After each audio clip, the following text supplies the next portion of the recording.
Marsch door. Hello everyone, I want to continue my informational and educational work.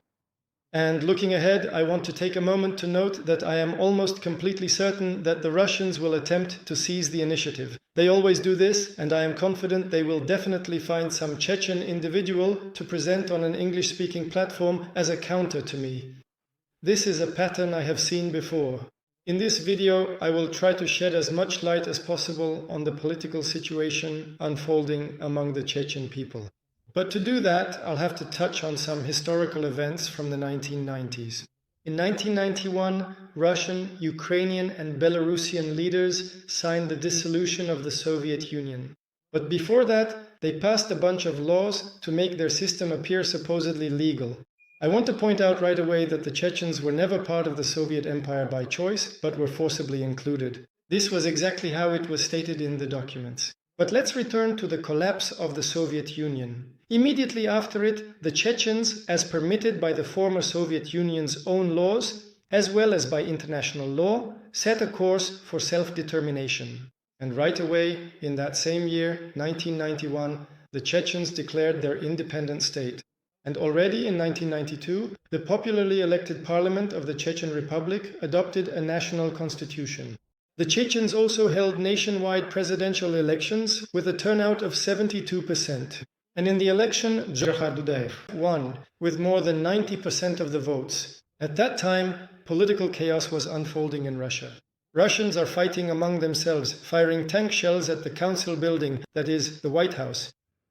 Finally, in 1992, they proclaim the Russian Federation. Then the Russians sign a federal treaty with the former Soviet republics and autonomous regions, incorporating them into their federation. The Chechen Republic does not participate in any of these treaties or political processes. However, the Russians unilaterally include the Chechens under their jurisdiction as part of the Russian Federation.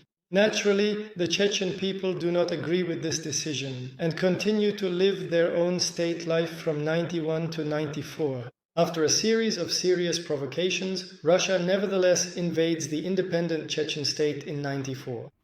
The Chechen people managed to bravely defend their state in the year 1996, and they forced the Russians to sign a formal peace treaty. Then the Chechens held another nationwide election for parliament and president. And in 1997, Maskadov, the president of the Chechen Republic of Ishkaria, met with Yeltsin in Moscow, where he signed an interstate peace treaty. But amid all these events, some politicians quietly attempt to falsify the constitution of the Chechen Republic, and they succeed. At the same time, the Chechen Republic is flooded with Islamist radical literature. This literature comes from Russian cities, is printed there, and is brought into the Chechen Republic by the ton. The falsification that was carried out in the constitution of the Chechen Republic gave Islamists the opportunity to act. It should be noted that the form of Islam practiced by the Chechens was of the Sufi tradition and had been adapted to Chechen customs. However, the new ideology was completely at odds with what the Chechens practiced. The sitting president and parliament were unaware of the falsification that had been carried out in the constitution of the Chechen Republic. As a result of this falsification, the Mufti, that is, the spiritual leader, came to power and became an official. This was Ahmad Kadyrov, who would later officially switch to the Russian side and become the president of the Chechen Republic, which by then was already occupied by the Russians. But that would happen a little later.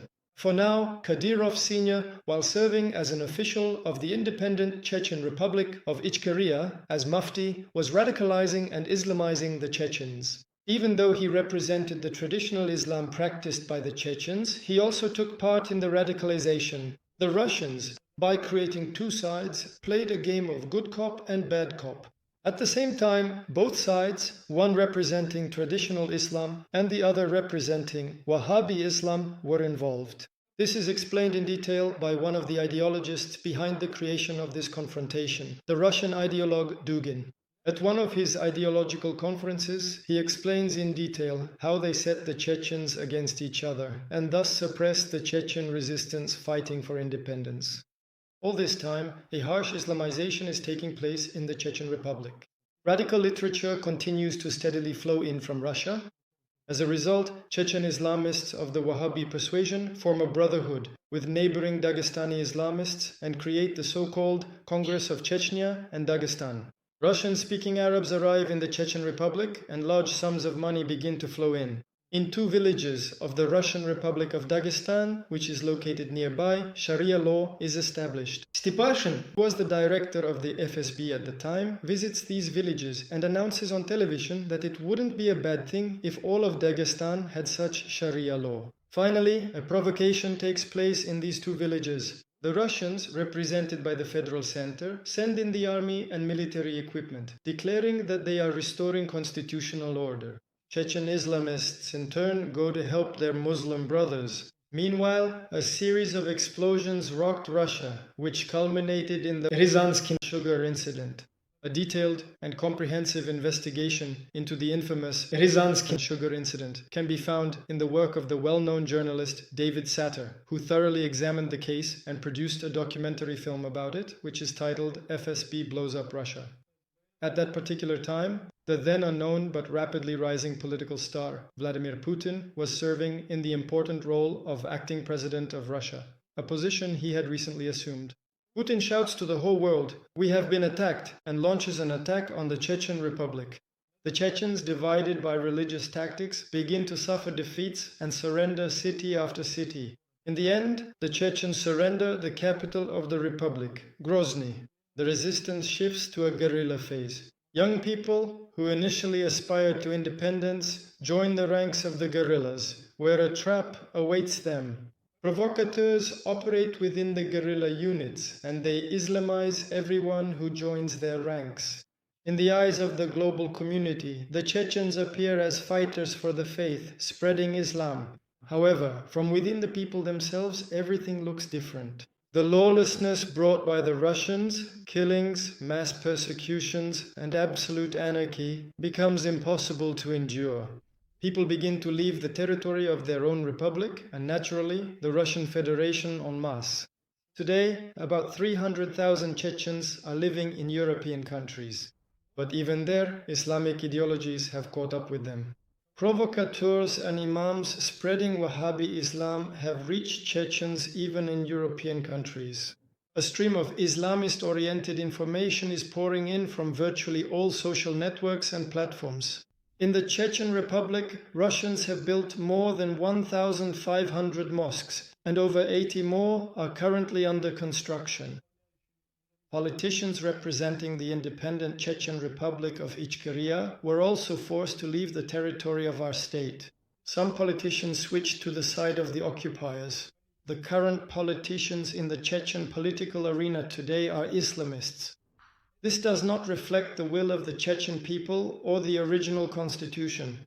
That is why we had to create a political movement that represents the interests of the Chechen people, democracy, and the laws of our state.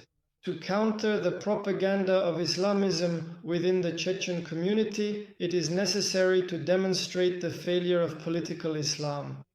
But this is impossible to achieve without Islamic knowledge. However, such a person has appeared within the Chechen community.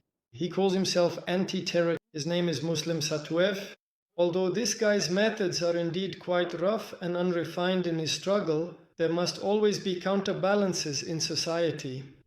The Russian departments operating in mass media outlets such as Radio Liberty and many others deliberately keep this fact quiet.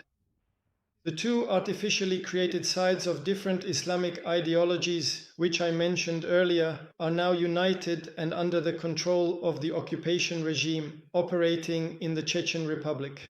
We have managed to form a part of civil society, and today there are Telegram channels such as Anti-Terror, the Chechen Democratic Party channel, as well as the Radio Marshu channel. The latter broadcasts 24/7. In particular, the channel informs the Chechen community about the failure of Islamic ideologies. The channel discusses politics, the general situation in Chechen society, as well as cultural and historical topics. Against the backdrop of this activity, a huge number of threats are being received. Originating from the Chechen Republic, There are calls for violence and murder against supporters of the Chechen Democratic Party, the anti-terror movement, and all dissenters participating on these information platforms. At the same time, Russian and Russian-language media outlets operating in the West continue to diligently ignore this situation and remain silent. The threats are coming directly from a Russian channel based in the Chechen Republic called Chechens. These threats are voiced by the director of this channel, Chingiz Akhmatov, as well as by the chief spiritual leader, Salah Mejiev, who accuse our associates of apostasy. Islamists based in Europe pick up on this and spread these threats further, adding their own to them. I suppose I've tired you out for today. The historical overview was perhaps too long, but it needed to be said. I'll wrap up here for today, and we'll meet again in the next broadcast. Mash oil. Stay free. Remain free.